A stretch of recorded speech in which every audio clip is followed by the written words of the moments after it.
Radha Radha Radha Radha Radha Radha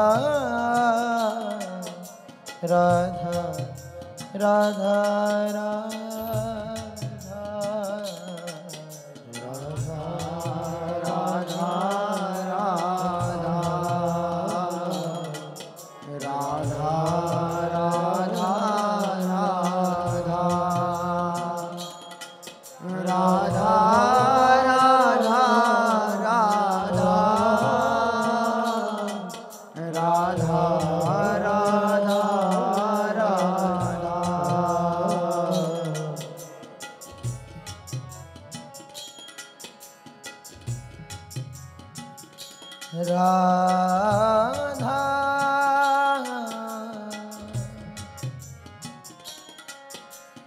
Radha